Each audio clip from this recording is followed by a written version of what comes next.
What's up guys, it's your boy Dash aka Glitch, and we're looking at some tips and tricks on how to make Psytrance bass lines.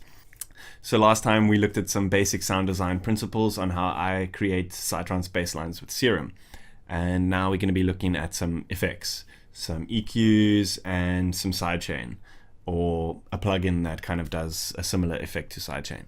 So let's dive in and have a look. So first thing you'll notice, I've added a kick into the project. I'm not really going to spend too much time concentrating on the kick. I'm not going to go too much into detail there. I'll leave that for another episode. But let's just recap where we were.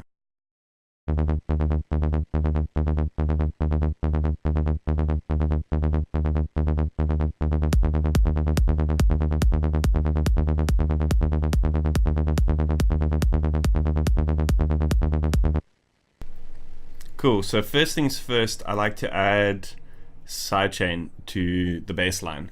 So in principle, what Sidechain is it's the sort of volume attenuation of one source being controlled by another source. So in trance basslines, what it is the bassline volume dipping every time the kick hits. So it's kind of used to create space in the low frequency so that the kick can hit very presently and then the bass can come in and hit at full volume as well. So because the whole setup process and everything kind of becomes a little bit convoluted with traditional side chaining, I like to use a plugin made by the same guys who actually made Serum, and it's called Lfo Tool. So let's have a look at that. I'm just going to add this to the channel. So first things first, you'll notice it's got this handy sort of window over here, which is similar to the panel for the LFOs inside Serum. And what you can do is you can use this to draw in the shape of the attenuation that you want.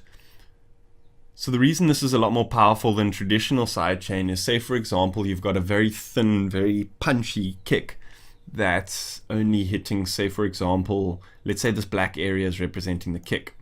So say for example, that's like your thin punchy kick, but then you don't want your bass line to come in like super quick like that. You actually want the bass line to fade in a little bit to give that middle hit a lot more presence. So you're able to actually control the two instances separately, which is very, very powerful in my opinion. So first things first, let's set this rate over here to 1/4, which is obviously the time of the kick retriggering. And then we'll set this VOL volume parameter over here to 100%. And let's listen to the effect that has. So I'm going to actually flip this in and out so you can hear the difference.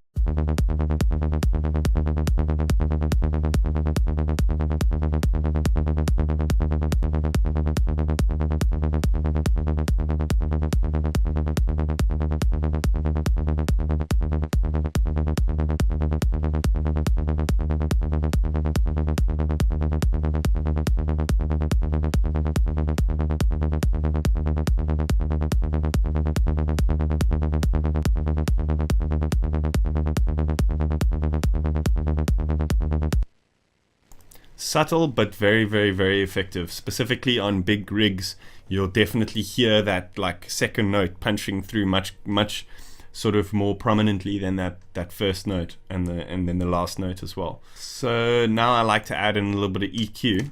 So in my opinion, it's very important to have an EQ that not only gives you the sort of frequency spectrum, but also the key at the bottom. It's just very handy to see, because then you're able to see like what notes the bass line's playing in. If those specific notes are hitting too high, you can actually EQ that note out and stuff like that. So this plugin is very, very handy. It's DMG Audio's Equilibrium. Highly recommended.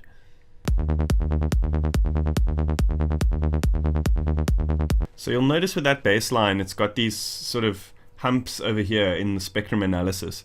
And what those are the fundamental frequencies.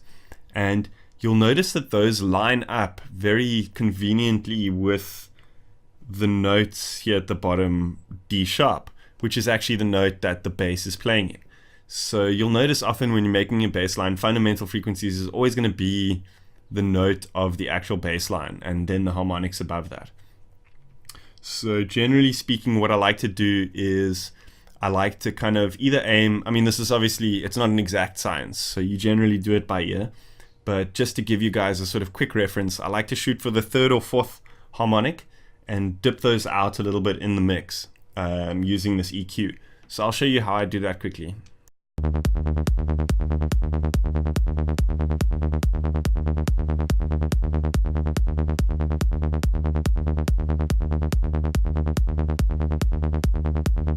So I find out where those are on the scale, and then what I do is I'll let the sort of entire sequence play through while I'm pulling each one down in dB over here.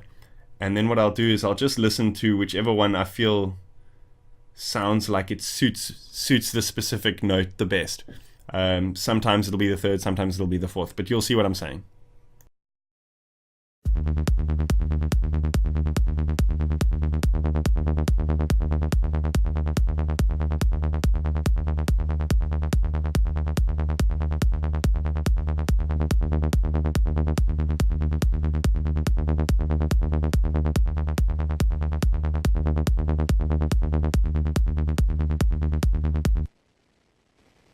And it's the weirdest phenomenon with EQ. You never quite know if something is standing out in a frequency spectrum until you've tried to take it out. So like when I was listening to that bass line just now, I mean, to me it sounded good. And then I pulled those two frequencies out, and then suddenly I was like, hang on, this actually sounds much better. So generally speaking with EQ, I recommend just diving in, pulling out frequencies, and just keep going until you start hearing which ones are not supposed to be there and stuff like that. It's not something that you can just listen to and instantly tell, okay, this and that and this and that. I just kind of like to use the third and fourth harmonics as a guideline to start me off in that sort of hunting process. So I mean, this is obviously just, like I say, a guideline. So I'm encouraging you guys to dive in a little bit more and to, you know, pull out as much frequencies as you can to start hearing which ones should be in there or which ones shouldn't. So yeah, check that out and definitely use that as a mindset.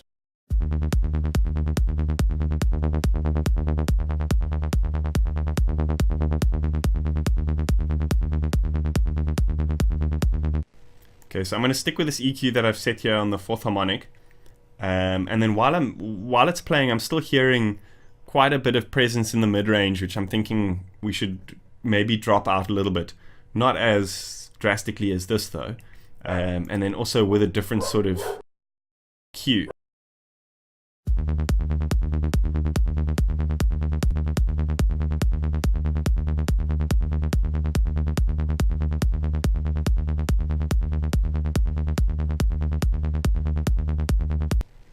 So there's still quite a lot of subs coming through and quite a lot of high frequencies coming through.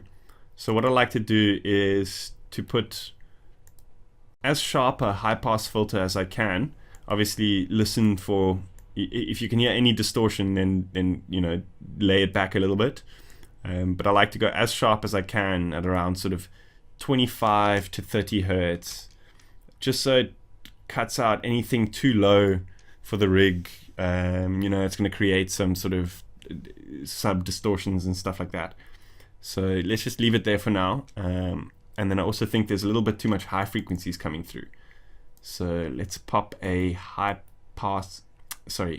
shelf on here. And then while it's playing, I'll just cycle this in and out with the cursor, and then cycle this one in and out with the frequency over here. And I'll just listen to where it sounds the best, and then we'll sit with that.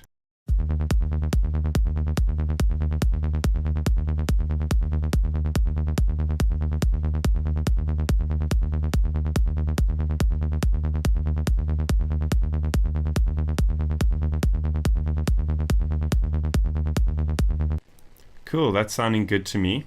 Now I want to show you guys a quick little trick that I've picked up with Serum. So a lot of guys nowadays in sort of more progressive, full-on sort of genres you'll notice with the bass lines, there's almost like a high frequency pluck that the guys are using. I've kind of been playing with Serum for a while, and I think what they're doing is they're using a slight, I'm not sure if it's a glitch in Serum or like a distortion that happens in the compressor when you set it over to multiband. I want you guys to just listen to the sound that is made when you switch it over.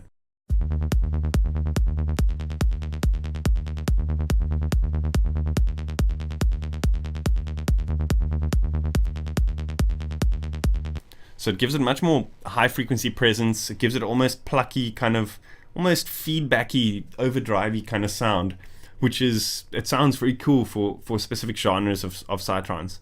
So try that out. Often then I find I've got to jump back to the EQs and play with those a little bit. Maybe turn this highs down a little bit more. But let's just play with that while it plays through.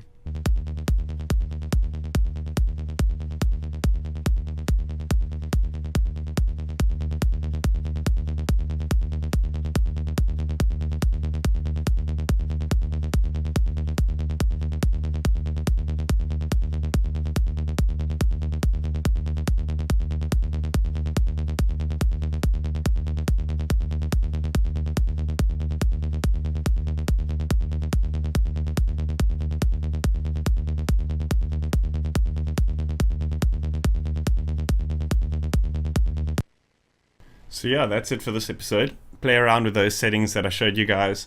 Be creative, just keep working on that EQ. But yeah, that's it for now. See you guys next time, and thanks for watching. Let me know in the comments if there's any tricks that you maybe want to hear, anything that I've left out, anything that you maybe know that I could learn. Hit me up. Thanks so much. Cheers. See you guys next time.